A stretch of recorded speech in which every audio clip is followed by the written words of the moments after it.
हमारा दिमाग एक जबरदस्त उपहार है जो हमारे रास्ते में आने वाले हर अनुभव और हर जानकारी को स्पष्ट रूप से याद रखता है। खैर, इसे एक अद्भुत कल्पना में बदला जा सकता है, लेकिन अगर आप अपनी कल्पना पर नियंत्रण खो देते हैं, अगर आप ये फर्क ना कर पाएं कि कल्पना क्या है और वास्तविकता क्या है, भविष्य क्या है, वर्तमान क्या है और अतीत क्या है, तो आपका दिमाग आपका सबसे बड़ा दुश्मन बन जाएगा। ज्यादातर इंसान जीवन से परेशान नहीं हैं, वे सिर्फ अपनी याददाश्त और अपनी कल्पना से परेशान हैं। 10 साल पहले जो हुआ वे आज भी भुगत रहे हैं। परसों जो हो सकता है वे उसे लेकर अभी से परेशान हैं। ये जीवन के बारे में नहीं है, ये इंसान की दो सबसे शानदार क्षमताओं पर अपना नियंत्रण खो देने की वजह से है। यादों का एक प्रबल एहसास और कल्पना कर पाने की क्षमता। अपने भविष्य की चिंता न करें। अगर आप अपना वर्तमान अच्छे से चलाएं, तो भविष्य स्वाभाविक रूप से खिल उठेगा।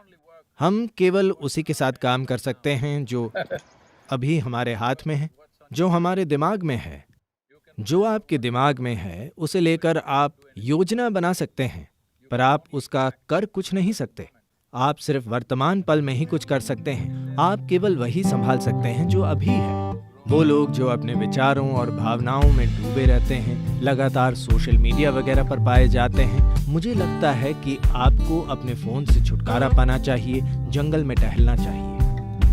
यदि ये हर दिन संभव नहीं है तो महीने में कम से कम 1 या 2 दिन कहीं खो जाना चाहिए। बस प्रकृति में अकेले रहें, चलें, बैठें, ध्यान दें। यदि आप पर्याप्त ध्यान देंगे तो आप देखेंगे कि आप हर छोटी चीज से पूरी तरह सम्मोहित हो जाएंगे, क्योंकि जिस तरह से एक चींटी बनाई गई है वो भी आपके और आपकी बुद्धि के समझने के लिए बहुत ज्यादा है कि इसे कैसे बनाया गया है।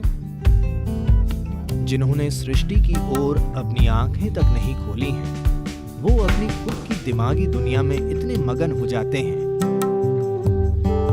जो सिर्फ उनके विचार हैं या भावनाएं हैं जो इसका रसदार हिस्सा हैं। जब आपके विचार और भावनाएं सृष्टा की रचना से अधिक महत्वपूर्ण हो जाते हैं, तो इसका मतलब है कि आप अपने ही अनुभव में डूबी एक त्रासदी बन गए हैं। आपने जीवन की प्रकृति को पहचाना ही नहीं है। हम बहुत कुछ जानते हैं, हम बहुत कुछ कर सकते हैं, पर हम किसी भी चीज को पूरी तरह नहीं जानते। तो यही सृष्टि की प्रकृति है।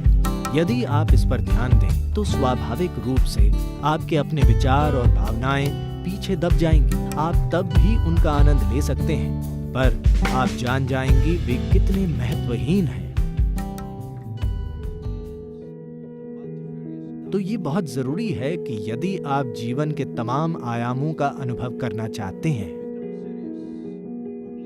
तो आपको गंभीरता छोड़नी होगी।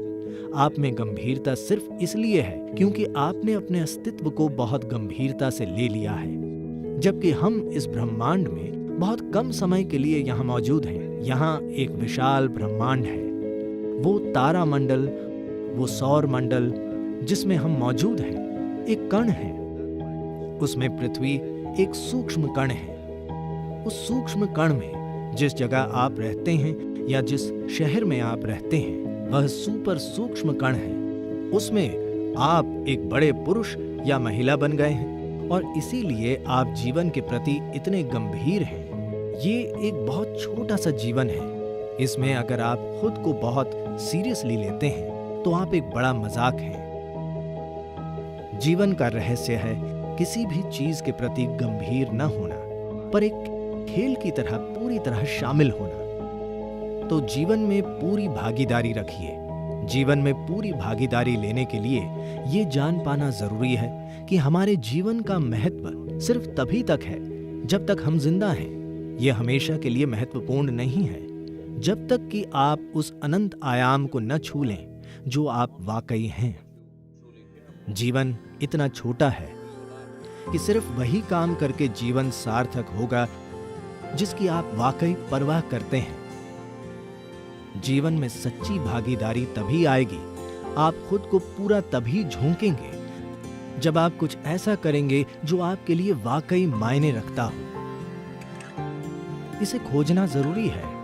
खोजने से मेरा मतलब ये नहीं है कि आप अपना आधा जीवन अपना जुनून ढूंढने में लगा दें। नहीं, बस आपको सब कुछ अपना बना लेने की क्षमता खोद निकालनी है। जब सब कुछ आपका है, ये सारी दुनिया और ये ब्रह्मांड आपका है, तो जब ये आप ही का एक हिस्सा है, तो यदि आप खुद को पूरी तरह से शामिल करते हैं और लगातार वो बनाने का प्रयास करते हैं जो कि आपके लिए मायने रखता है, जिसकी आप वाकई परवाह करते हैं, तो आपका अस्तित्व ही सार्थक हो जाएगा। जरूरी नहीं कि आपके काम या आप क्या हासिल कर पाते हैं या शायद नहीं कर पाते, पर आपका अस्तित्व वाकई सार्थक होगा, क्योंकि सिर्फ सांस लेने और जीना ही जबरदस्त है। There is no greater phenomenon in life. जीवन से बड़ी कोई घटना नहीं है। अगर ये सार्थक नहीं है, तो क्या सार्थक है?